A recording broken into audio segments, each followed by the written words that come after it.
My name is Clara Whitfield, and I'm 35 years old. 2 weeks ago, my husband looked me in the eye, set his fork down like he was closing a negotiation, and said, "My parents think you're a burden." He didn't raise his voice. He didn't flinch. He just watched me across our kitchen table, waiting for me to crack. I didn't. "Good to know," I said. That was it.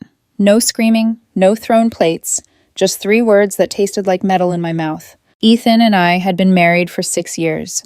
We met in our late 20s at a mutual friend's birthday party. He was the charming pharmaceutical sales rep with the tailored shirt and easy laugh. I was the high school history teacher who smelled faintly of dry erase markers and coffee.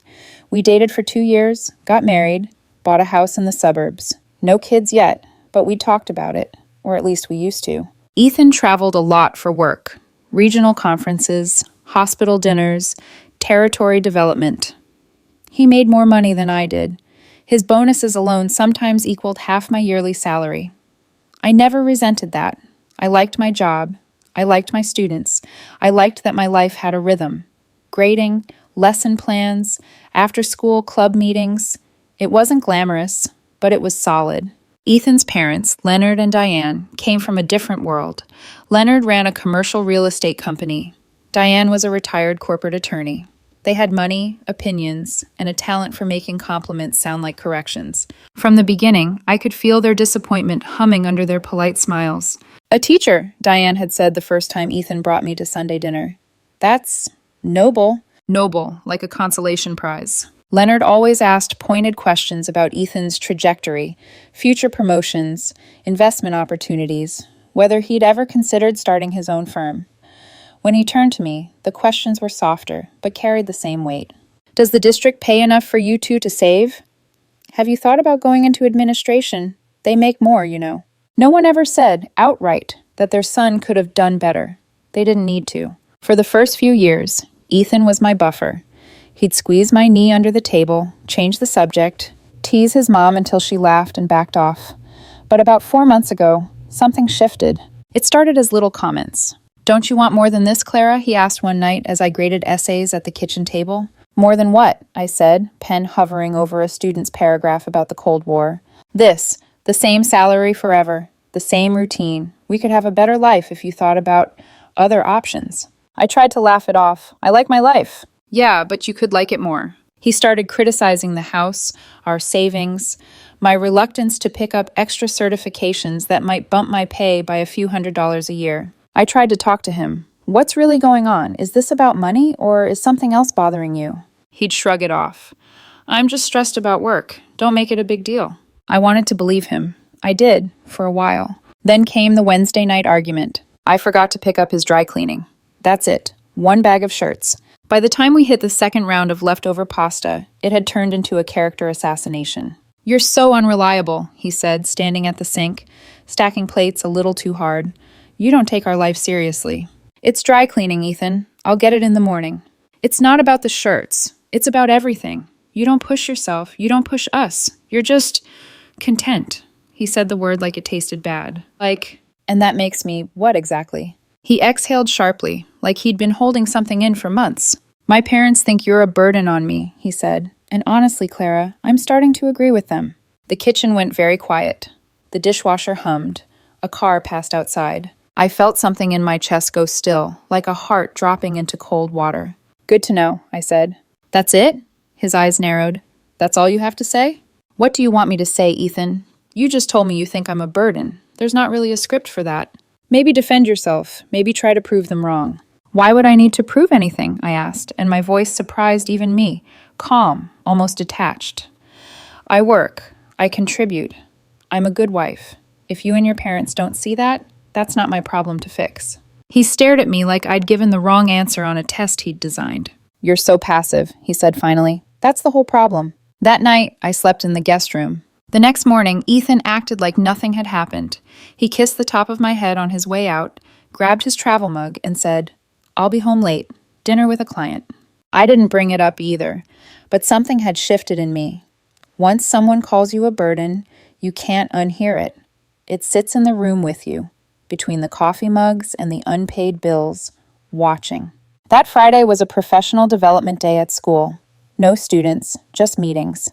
We got out early. I came home around 3, kicked off my shoes, and went into the small room we called my office. Really just a desk, a bookshelf, and a plant I'd somehow managed not to kill yet. I was answering emails when I heard the front door open. "Ethan," I called. He didn't answer, but I heard his voice in the kitchen a moment later, low and casual. He didn't know I was home. "Hey, Mom," he said. "Yeah, I talked to her." I froze, my fingers hovering over the keyboard. "I told her what you and Dad said," he continued, "that she's a burden. She just accepted it, didn't even fight back. I think she knows she's not pulling her weight, but she's too comfortable to change anything." The words hit me like ice water down my spine. I stood up and moved closer to the doorway, out of sight. "I know," he said. "I'm tired of it too."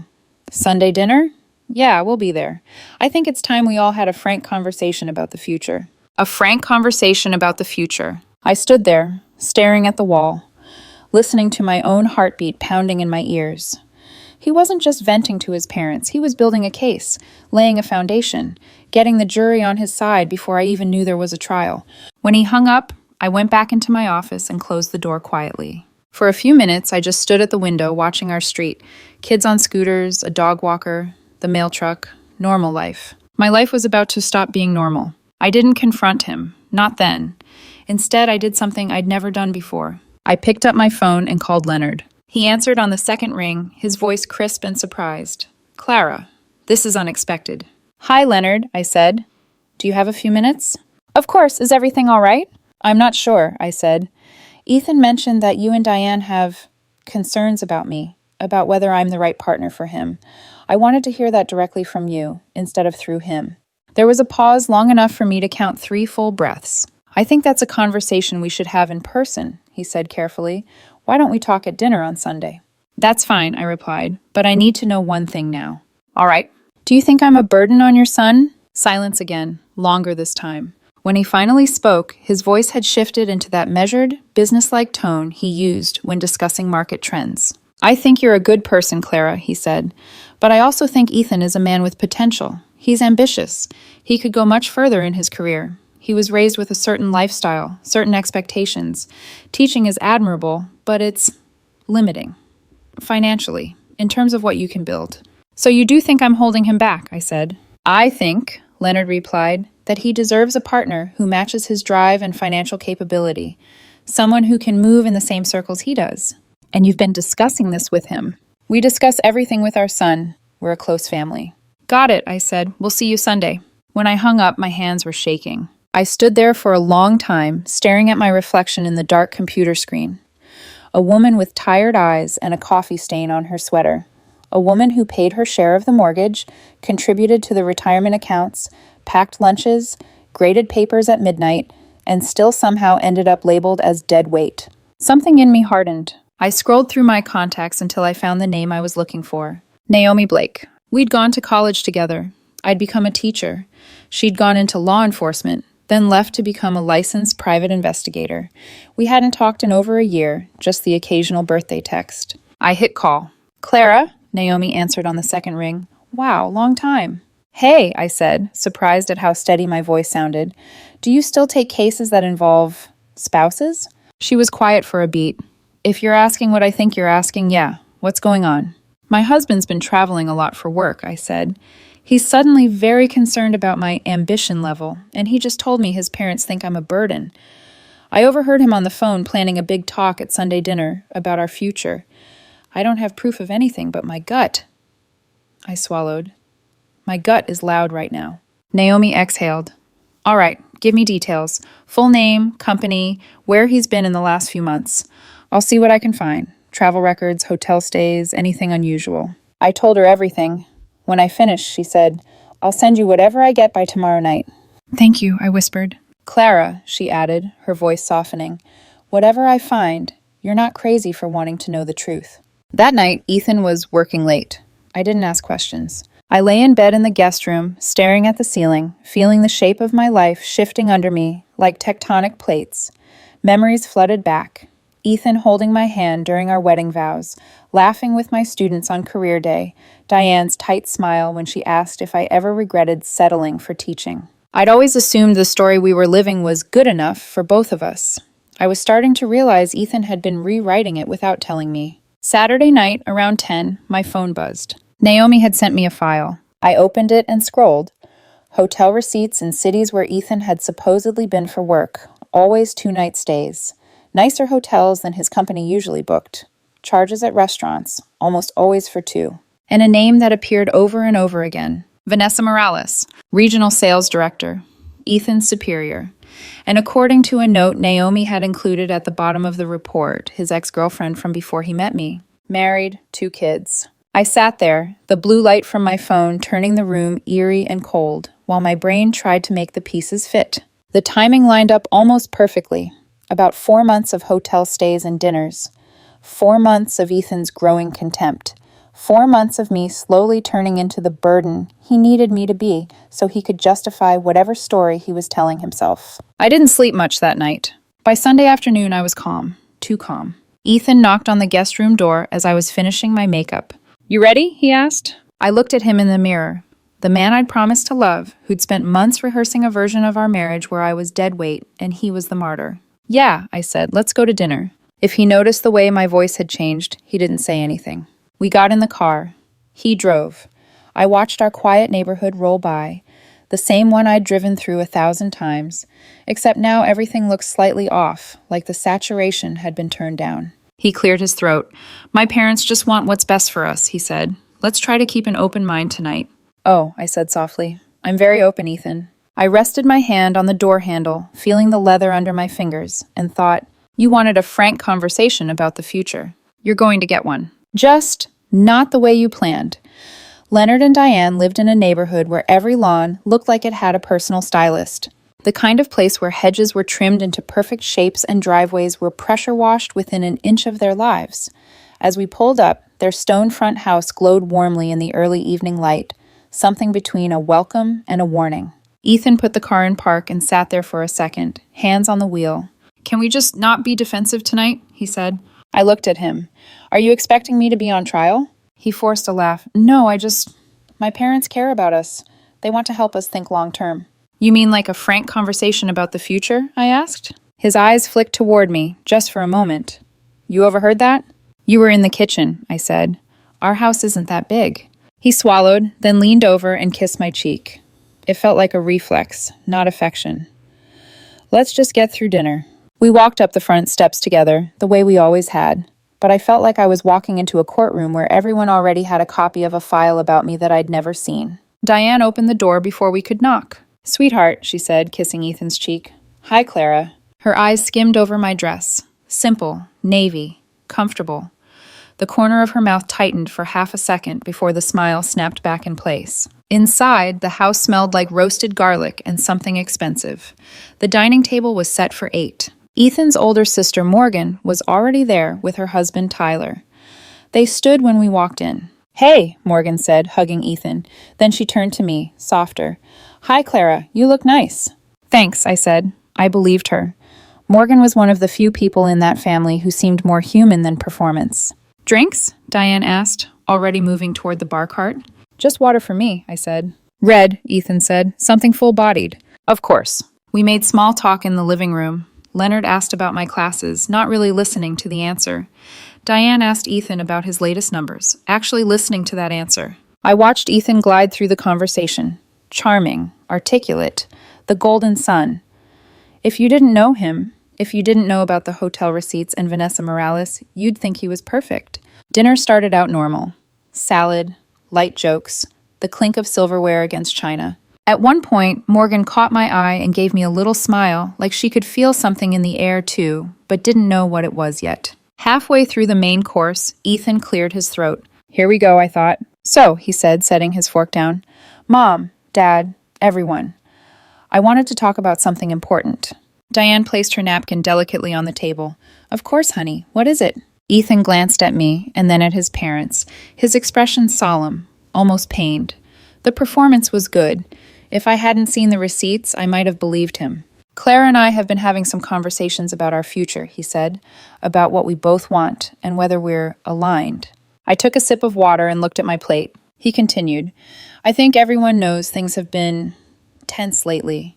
We're in different places. I'm trying to build something, financially, professionally. I want more. And Clara..." He hesitated, as if searching for the most sympathetic wording. Seems content where she is, he finished. Which is fine, but it doesn't match what I need from a partner. I feel like I'm carrying most of the weight. The room went quiet. Morgan's fork paused midair. Tyler shifted in his chair. Diane looked genuinely concerned, but not about me. I just think, Ethan went on, that we have to be honest about whether this marriage is working, for either of us. Leonard set his fork down very carefully. Ethan, he said, voice low, maybe this isn't the right time. No, Dad, Ethan replied quickly. I think it is. We're family. You've seen what's going on. You've heard some of it. You know I've been struggling. I want your input.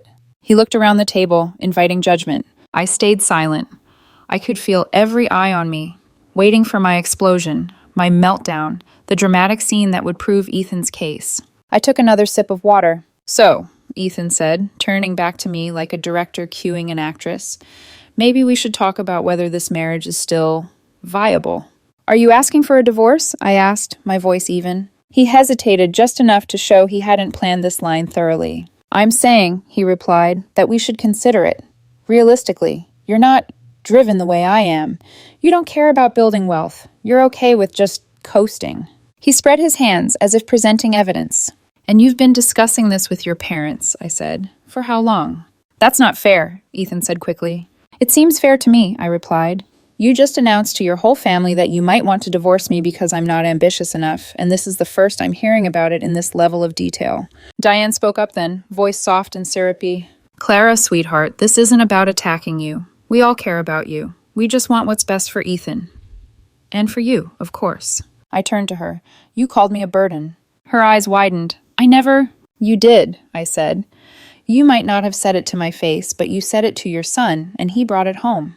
Her mouth opened and closed. I think, Leonard cut in, his voice suddenly sharper than I'd ever heard it, we need to pause for a moment. He pushed his chair back and stood up. The whole table went silent. Even the sound from the kitchen, the faint clatter of dishes, seemed to disappear. Leonard didn't look at me. He looked at Ethan. Son, he said, I need to ask you something, and I need you to answer honestly. Ethan blinked. Okay. Who is Vanessa Morales? The name hit the table like a dropped glass. The color drained from Ethan's face so fast it was almost fascinating. Who? He stammered. Vanessa Morales, Leonard repeated calmly. Regional sales director at your company. Your ex-girlfriend. Married. 2 children. You've been spending quite a bit of time with her recently. Business dinners, hotel stays, nicer properties than your company typically approves for standard travel. Ring any bells? Diane's head snapped toward her husband. Leonard, what on earth? I'm talking to our son, he said without looking at her. Ethan? It's not... Ethan's lips moved, searching for a sentence and finding none. Dad, it's not what you think. Then what is it? Leonard asked. Because from where I'm standing, it looks like you've been having an affair with your married ex-girlfriend while telling us that your wife is dead weight holding you back. The room detonated. Diane started talking over him, demanding details. Morgan whispered, Oh my God, under her breath. Tyler stared at his plate like it might offer an escape route. I just sat very still. How did you... Ethan choked off the question halfway. Leonard finally looked at me. Clara called me on Friday, he said. Told me you'd said we thought she was a burden. She wanted to hear it from me directly. When I hung up, I started thinking about some things that didn't add up. Your trips getting longer, the hotel names on the company statements, the way you talked about Clara like she was some anchor weighing you down. His eyes returned to Ethan. So I made some calls, Leonard continued. I still have friends in accounting at your company. I asked a few questions. Expenses are very revealing, you know. Ethan swallowed. His hand shook slightly as he reached for his wine glass, then pulled it back. It was work, he said weakly. We were traveling for work. Work, Leonard repeated. Is that what you call 2-night stays at luxury hotels when the rest of your team is at the Marriott? Or the dinners charged for 2 at restaurants that don't even have private rooms for clients? Or the fact that your calendar mysteriously clears whenever Vanessa happens to be in the same city? Diane was staring at Ethan now, horrified. Tell me this isn't true, she whispered. Mom, He dragged his hands through his hair. It just happened, okay? It wasn't serious. It was... Nothing just happens, Leonard snapped. You made choices. You chose to carry on with a married woman while lying to your wife. You chose to come into my house tonight and try to paint Clara as the problem, to make us all believe that she was holding you back so you could feel justified in whatever you were planning to do next. Ethan's eyes flashed with something: anger, shame, panic. Dad, you're blowing this out of proportion, he said. Clara and I have had issues for a long time. She's never supported my ambitions. She doesn't want more. Vanessa understands that world. She makes me feel like a big man, Leonard cut in, like the victim in your own story. Tears stung my eyes, but I blinked them back. I wasn't going to give Ethan the satisfaction of watching me fall apart. I knew about Vanessa, I said quietly. Everyone turned to look at me. I hired a private investigator, I continued. When I heard you on the phone with your mother, planning a frank conversation about the future, I figured something was coming. I didn't know your father would corroborate it this way. Ethan stared at me like I'd slapped him. You knew? He said. And you came here anyway? Yes, I said. I wanted to hear what role I was going to play in your little presentation. The lazy wife, the burden, the one holding you back from your exciting life with your morally flexible ex. That's not, his voice cracked. This isn't fair. Fair? Leonard said sharply. Fair would have been ending your marriage before you climbed into bed with someone else. Fair would have been telling us the whole truth when you came crying to us about how hard your life is with your unambitious wife. Diane shook her head slowly, like she was trying to wake herself from a bad dream. I can't believe this, she whispered. Ethan, how could you? I told you, Ethan said desperately. Things weren't working. Clara doesn't want more. I wanted honesty, I said. Apparently that was too much more for you. Leonard looked at me again, and for the first time since I'd known him, I saw something like shame in his eyes. Clara, he said, I told you on the phone that I thought you were a good person, but not the right match for our son's ambition. I've been thinking, sitting here tonight, that maybe the problem isn't your lack of ambition. He turned back to Ethan. Maybe the problem is your lack of character. Leonard, Diane said sharply, but he held up a hand. No, he said. Our son just tried to publicly humiliate his wife at our table. Tried to make us all accomplices in his justification for leaving her. And he failed to mention the part where he's been cheating on her with a married woman. I won't be part of rewriting this story to make him the noble victim. The room felt smaller, the air thicker. I pushed my chair back and stood up. Thank you for your hospitality, I said, my voice steadier than I felt. And thank you, Leonard, for telling the truth. Clara, wait, Ethan said, standing up too. We're not done talking about this. We are, I replied. You made your case. Your parents heard it. They also heard mine, whether you wanted them to or not. What happens now? He asked, looking a little lost for the first time. Now, I said, I go home. Tomorrow I call a lawyer. I'll be filing for divorce this week. You can stay at the house until we figure out living arrangements, but I want you in the guest room. Diane pressed her fingers to her lips. Clara, she said, please, can't you two try to work this out? I turned to her. You spent years implying your son deserved better than me because he made more money, I said. You made it very clear where your priorities were. This is one of the outcomes of that. You can figure out the rest with him. Morgan stood up slowly. If you ever need anything, she said quietly, you can call me. Thank you, I said, and I meant it. I picked up my purse, walked out of the perfect dining room in the perfect house on the perfect street, and stepped into the cool evening air. As I closed the front door behind me, I realized something. For the first time in a long time, I wasn't the one being weighed. I was the one walking away. The drive home was silent. Not the peaceful kind. This was the kind of silence that has shape and weight, the kind that sits in your lap and refuses to move. Ethan gripped the steering wheel so tightly I could see the tendons standing out on the back of his hands.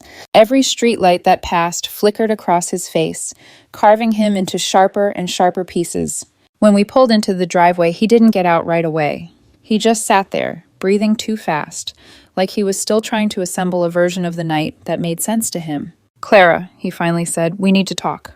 There's nothing left to talk about, I replied, opening my door. He followed me inside. The house felt unfamiliar, like the furniture had shifted in the 2 hours we'd been gone. I headed straight toward the bedroom. Clara, stop, Ethan said, reaching for my arm. I stepped back. Don't. He dropped his hand. I made a mistake, he said. Okay? It was a mistake. It didn't mean anything. You had an affair for 4 months. It wasn't, he stopped, swallowed. It wasn't like that. I was stressed. Vanessa, she understood me. She listened. We connected. So you slept with her? His jaw flexed. It wasn't serious. I gave a humorless laugh. You know what's funny? You've been treating me like a burden for months, criticizing my job, my income, my ambition, all while you were sneaking around with someone from your past. Because I felt guilty, he snapped. I was trying to justify it. I know that's not an excuse, but No, I said, it's not an excuse. It's cruelty. His face crumpled for the first time. He looked younger, frightened, stripped of his arrogance. Can we fix this? He asked, voice cracking. We can go to counseling. I'll end things with Vanessa. I'll do whatever you want. I'll change. No, I said simply. He stared at me like he hadn't heard correctly. No? You destroyed this marriage, I said, and you don't get to fix it now that you've been caught. He dragged a hand through his hair. Clara, please. You had 4 months to stop, I said. 4 months. You could have confessed. You could have come clean. You could have broken up with me before humiliating me in front of your parents. Instead, you planned a theatrical performance where I was the villain who held you back. He flinched. The only thing that went wrong, I continued, was that your father found the receipts before you could finish your monologue. His shoulders sagged. What happens now? He whispered. I file for divorce. We split assets. You move into the guest room. He swallowed hard. My parents. Your parents know what you did, I said. That's your relationship to repair, not mine. I walked past him and into our bedroom. He stayed in the hallway, looking like he didn't know whether to follow or collapse. That night, I packed clothes into a suitcase and carried it into the guest room. I shut the door, turned off the light, and lay awake, staring at the ceiling. I wasn't crying. I wasn't shaking. I felt hollow but steady. For the first time in months, I didn't feel like I was losing my mind. I felt like I was finally waking up. The next morning, I made coffee, sat at the kitchen table, and called a divorce attorney. Ethan walked in halfway through the call. His eyes were red. He looked like he'd barely slept. Clara. I held up a finger. Yes, I said into the phone. I can come in this afternoon. When I hung up, Ethan sank into the chair across from me. You're really doing this. I am, I said. He pressed the heels of his palms into his eyes. I messed up. Yes, I agreed. You did. I thought... He let out a breath that sounded like defeat. I thought you loved me enough to fight for us. I did love you enough, I said. You didn't love me enough not to betray me. He closed his eyes. That dinner, I added, was the last time you'll ever get to rewrite our story. The next 2 weeks were a strange limbo. Ethan moved into the guest room like I asked. We lived like polite strangers who shared Wi-Fi and avoided eye contact in the hallway. Every day felt eerie. He'd go to work. I'd teach. We'd come home, eat in separate rooms, breathe the same air, but not the same life. One night, I heard him crying softly behind his door. I didn't go in. A week after the dinner, Leonard called. Clara, he said, I owe you an apology. You don't owe me anything, I replied. You exposed what needed to be exposed. I should have trusted my instincts about you, he said. You're a good woman. I let Diane's obsession with status cloud my judgment. I let Ethan's complaints paint a picture of you that wasn't true. I didn't know what to say. I also wanted you to know, he continued, that Ethan has been terminated from his job. I sat up straighter. Fired? Yes. The situation with Vanessa came to light. HR had been watching her for a while. Apparently she'd had similar relationships with other men on the team. Once your husband's involvement became clear, they let them both go. I closed my eyes. Some part of me, the part that had cried silently months earlier when Ethan mocked my salary, felt a cold, grim sense of symmetry. I'm sorry, Leonard said. I wish things had been different. So do I said. But thank you for telling the truth that night. I won't forget it, he replied. 2 weeks into the separation, Diane called. I didn't answer. She sent a text. Can we meet? I'd like to apologize. I stared at it for a long time before replying. Maybe another time. I meant maybe. I didn't know yet. The divorce moved fast. No kids. No complicated assets. Both of us wanted it over quickly. Ethan, because he was drowning in shame. Me, because I didn't want to linger in the rubble. The house sold 2 months after we filed. Ethan moved in with his parents temporarily. I moved into an apartment closer to school. It wasn't glamorous. Small kitchen, slightly noisy neighbors, but it was mine. It was quiet in a way that didn't feel like punishment. 6 weeks after the divorce papers were filed, Diane reached out again. This time she asked for coffee, not closure. I agreed. We met at a little cafe with mismatched chairs and lattes served in oversized mugs. She looked older than I remembered, softer, like someone had taken the polish to her armor and worn it down. Clara, she said, voice trembling, I need to apologize. Okay, I said gently. For years, she began, I made you feel less than. I implied you weren't good enough for Ethan. I encouraged him to want more money, more status, more everything. I pushed that narrative because it's what I was taught. It's what my own mother pushed onto me. She swallowed hard. And I created the environment where Ethan believed he was entitled to judge your worth by your salary. It was strange, hearing the truth spoken so plainly. I didn't know about Vanessa, she said. If I had, I would have told him to either fix his marriage or leave it honestly, but I didn't know, because I was too busy feeding the story he was telling. I nodded. That sounds difficult to face. It is, she whispered. We're in family therapy now, trying to understand how we raised a son who chose image over integrity. I sipped my latte. I don't hate you, I said finally, but I needed distance. I understand, she replied, and I'm sorry, truly. We sat there for a moment, two women connected by grief rather than family. She left alone. I walked out into the afternoon sun and felt something uncoil in my chest. Not forgiveness, not pity. Just release. Ethan tried a few more times to contact me after that. A text here, a voicemail there. One night, he knocked on my apartment door. I just want to talk, he said. I opened the door enough to look at him. His face was thinner, his eyes were tired. I'm in therapy, he said, voice unsteady. I'm trying to understand why I did what I did, why I sabotaged us. And? I asked. I felt small, he whispered, at work, at home, everywhere. Vanessa made me feel important. And instead of working on myself, I chased the feeling. I nodded. Do you hate me? He asked. No, I said honestly, but I see you clearly now. He let out a shaky breath. Are you seeing someone? He asked quietly. That's not your business anymore. He nodded. I guess not. I hope you figure yourself out, I said. Truly.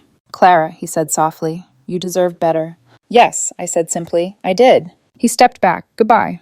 Goodbye, Ethan. I closed the door gently, and this time I felt the finality settle into my bones. 8 months after the dinner that blew my life open, the divorce was finalized. I settled into my little apartment with my books and my plants and my quiet mornings. I coached the debate team.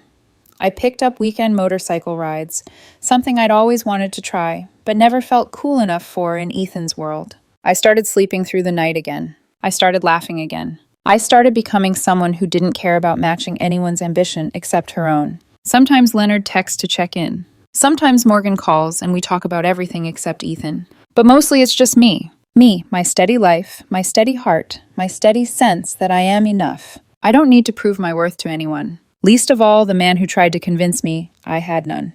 8 months passed, and life began to stretch itself out in quieter, calmer shapes around me. But healing isn't a single sunrise. It's 1,000 small decisions to choose yourself again and again, on days when it feels easy and on days when it feels impossible. Some days I woke up grateful. Other days I woke up angry. But every day I woke up as myself. No apologies, no shrinking. The school year rolled on. My students asked more questions. I gave more thoughtful answers. I started a unit where we compared personal narratives across different wars, how the stories people tell about themselves shift depending on what they need to survive. One afternoon, as a student handed in an essay, she said, Ms. Whitfield, you seem happier this year. I smiled. Maybe I am. It felt like the truth. On Saturdays, I rode my motorcycle. The first time I pulled onto the open road with the wind pressing against my jacket, I realized something surprising. I wasn't trying to outrun anything. I was learning how to move forward. I'd take long drives out of the city, past quiet fields, through small towns with diners that smelled like syrup and coffee. Sometimes I stopped and wrote little notes to myself, things I wished I'd known sooner. You don't have to make yourself smaller for someone else's comfort. Love isn't a performance review. You deserve to be chosen without needing to audition. These small truths became the ballast I'd been missing, the weight that kept me steady. Every few months, a message from Leonard popped up on my phone. Thinking of you. Hope you're well. I appreciated the gentleness of it. No advice, no excuses, just acknowledgement. Morgan reached out more often.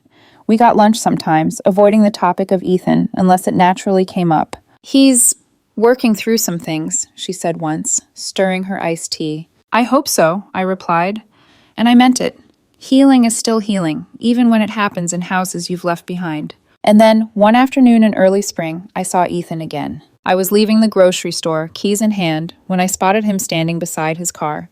He looked thinner, older, not defeated, exactly, but softer around the edges. He noticed me and hesitated before lifting a hand in greeting. I walked over. Hi, he said. Hi, I replied. There was a long pause. Not uncomfortable, just honest. How are you? He asked. I'm good, I said. Really good. He nodded. I'm glad. He looked down, then back at me. I'm in a different job now, not sales. Something quieter, more structure. I see a therapist every week. I'm glad for that too, he swallowed. I think I finally understand how much I hurt you. I didn't respond immediately.